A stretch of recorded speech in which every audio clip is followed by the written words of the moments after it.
Tessa from Mama's Geeky here. Thank you so much for stopping by my YouTube channel. Thank you so much for taking the time today. Seriously. Of course. My pleasure. I've actually been able to watch the show. I got the screeners through Netflix. Awesome. And I adore this so much about this show. I'm a huge comic book nerd. So like that in itself makes me so excited for this. But I love the music because there's something that really intrigued me is that there's the two different time periods that you kind of deal with. So how did that affect the composing for this? Yeah, it's one of those shows where it was a little bit intimidating kind of sitting there in the spotting sessions with the producers and the showrunners because we're hopping back and forth between present day and the 20s and 30s. We have an older generation of superheroes, a younger generation of superheroes. It's a tough balance to strike. So it was important for me to kind of have a conceptual idea at the outset, like with the producers, like, do you want me to kind of like comment and use a palette from the 20s and 30s when we're in those time periods, and then kind of shift to a more modern style of scoring when we're in present day? And they were like, no, we don't want to do that. It's important for the narrative to feel whole and cohesive, and like we're always with these characters and we're internally there with them. So it was important for me to kind of establish character themes for a lot of these bigger characters, like Sheldon and Walter and George and Chloe and Grace. And that way, even if we're in the present day or if we're going back to the past, at least those kind of musical signatures follow them around, and they're told through different lenses, different musical languages, but at least there's sort of those little kind of like musical things that you can hang your hat on. So wherever we are in the world, either if we're in Morocco or if we're in the 1930s, like we sort of know that we're with those characters at that point in their journey. Yeah, I mean, it does a great job of really adding to everything that you're in, when you're in a moment. And that's why I always say the score is so important. And I always mention it in my reviews. And people ask, like, do you pay attention to that? And I'm like, can you imagine if there was no music in this scene, or like the wrong music? You wouldn't get it. It wouldn't feel. Yeah. I mean, I appreciate you saying that so much, because music is definitely one of those things where it's very good usually if you don't notice it, because that means it's really just like subtly enhancing the drama of it all. But like, I always love to just challenge people, like please go and watch Jurassic Park without music. I mean, just the deafening silence. It's so crucial for storytelling. And equally, like just the way that you manipulate the music is really important, because you could have a wall-to-wall score, right? And that could be really great, but oftentimes it's incredibly impactful where you decide to take music out too. I mean, that can really like help highlight the drama as well. It's an interesting craft, but I appreciate the fact that you appreciate it, because sometimes, most people are just like, what's the music? Like the background stuff? What's that all about? So it's nice of you. When was this, like, when were you working on this? Was this process affected at all by the pandemic for this show? Yeah, luckily, they had wrapped production just kind of before everything got a little nutty. So I started working on it pretty much just as lockdown happened in LA back in March 2020. So I was kind of just like in my isolated composing hole, as we all are, pandemic or not. So they kind of had everything all set to go, and they were in the edit suites and cutting things and getting it all together. So by the time I started working on it, they had actually been editing for a bit. So everything was in pretty good shape, like as far as getting close to like a final cut or like a fine cut or something. So I had, sat down with our showrunner, Sang-Kyu Kim, and the producers, James Middleton and Hamid Shaukat. And we sat down and we spotted all of the episodes in order. And it was really important to them for it to feel less like an episodic season and more like a very long feature film. Yeah. There's so many characters, there's so many storylines, but they're all just like so entangled and intertwined, and the pace and the like order at which they decide to unfold these storylines, I think is really unique. So for me, it was like, yes, let's set up these themes for these characters, and let's create like a big payoff for like the moment where we watch the first generation get their powers in episode 7. So like I had kind of conceptually planned one of the bigger musical moments of the series comes in episode 7, when they're on the island and this wild thing happens where they end up on the moon of Jupiter. And I had always planned for that moment to be like this big grand chorale, like this big choir piece, because it's just sort of so bizarre and strange and wonderful. And I was like, what a great opportunity musically to have the main theme like really profoundly on choir.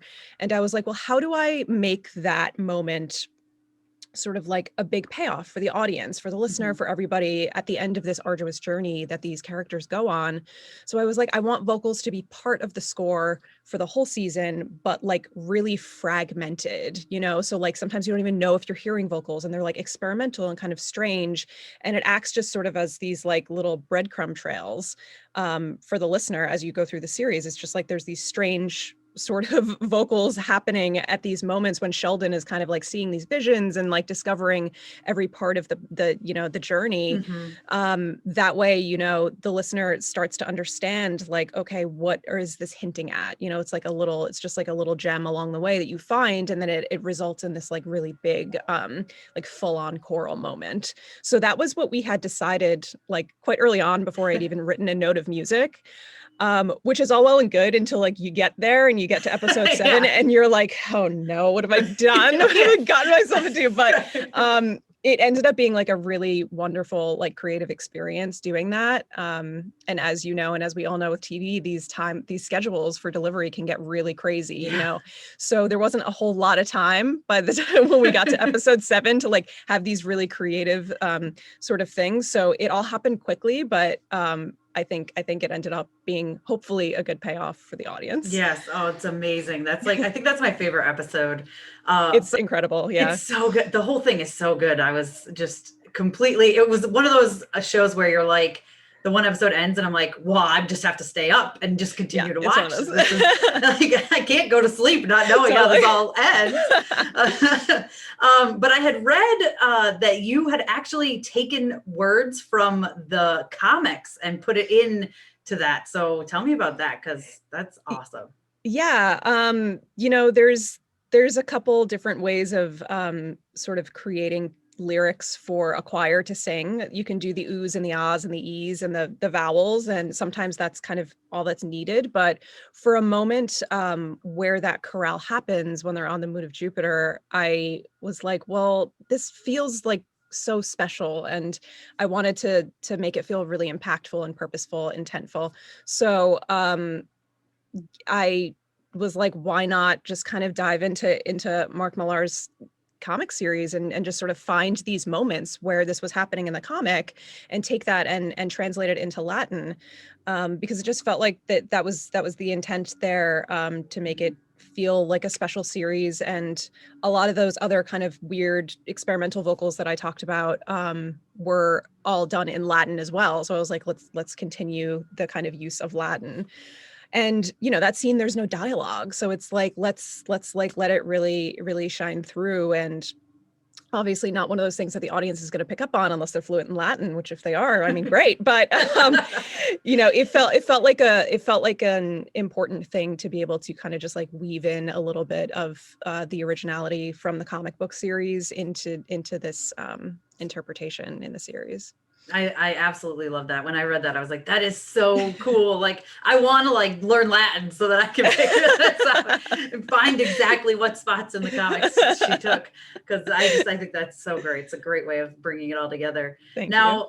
You talked a little bit before about how each character, you know, kind of has their own theme. So how do you approach that? And what was your inspiration for some of the main characters? Yeah, so for Sheldon's character, for the Utopian, his theme, I wanted it to feel like it kind of had that gravitas of being a superhero theme. So you'll hear it a lot on French horn, like with big orchestra. And that kind of ended up being sort of the show theme as well. It's kind of the theme for the Union. It's sort of this all-encompassing sense of like the traditional nature of the superhero and sort of what the union stands for. So that I came up with just by trying to feel like, what does that sound mean to me? And it ended up being a more traditional sound. But, we see the utopian as a big superhero, and then we also see him older, kind of struggling with his relationship with his children, and struggling with the state of the world and what his values mean in modern day society as compared to like when they first got their powers. So that theme kind of gets more intimate, and it gets more fragile in certain moments. So you hear it on so many different instruments, like on acoustic guitar, and it sort of goes through many different manifestations. For other characters, Chloe and Raikou are two of my favorite characters in the show. And the fun thing about them was I just saw two of their big scenes and I was like, this needs something unique. Like, they're such unique characters. So when I sat down to write Chloe's theme, I wasn't totally sure what was going to come out, but one of her first big moments where she shows her powers ended up being more of like an industrial rock thing, which I wasn't totally expecting. And that sort of follows her around, like this bass line or like this grungy guitar sort of follows her around throughout the series. And in her more intimate moments where she's struggling, it's not on guitar, but it's still that same theme. It's like on a small sensitive belly line or on piano or something like that. So just being able to create something for her that felt like it had that power and that toughness that she really represents, but also being able to interpret it through a more sensitive lens was really important. So that one was fun to write. And then Raikou was super fun. She's got this great, awesome fight sequence in the beginning of episode 7. And she's such a badass character. I don't like to throw that word around too often, but she truly is. And I wanted something weird and different for her. So I got a friend of mine who's a trumpet player to just like make some weird sounds into his mouthpiece. And she ended up creating just like this really weird motif for her that sort of just follows her around. But it's like unique and it's different. It doesn't sound like anything else in the score. So I thought that was quite fitting for her. And yeah, Grace has, Lady Liberty has this kind of thing that appears at first on bells, and then it sort of just like kind of is reorchestrated throughout the series too.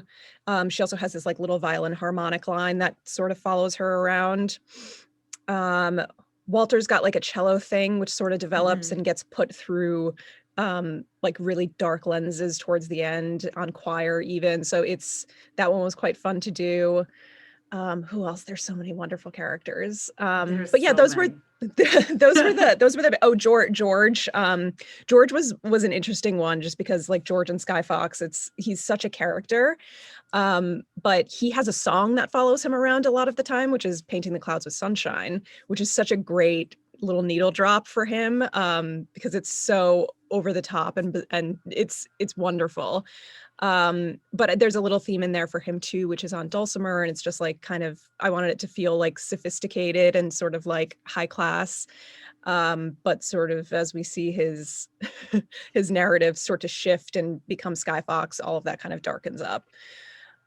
Yeah, so I think those are the main ones, but it was fun to be able to give these sonic identities to these characters and help it morph as the narrative evolved. Thank you so much for taking the time today. And like I said, I really, really love this series. And I think the music just all around heightens it and brings everything to that level, which is just fantastic. So you did a wonderful job. One last question. I want to know what drew you to working on this series, because it's pretty different. Yeah, it's different. I didn't know about it basically until I got a call from one of the producers, Hamid Shaukat, and he was like, "Hey, I listened to some of your music." We had a couple mutual friends, and he was like, "I think it could be really fitting for the series." So I just came in and met with the showrunner, and we just kind of chatted about stuff. I had some concept ideas. They had sent me a couple scripts for the first 2 episodes. I think that was before they had wrapped production, and I was like, their ideas for it. I was like, this sounds really different and unique, and I really want to be part of it.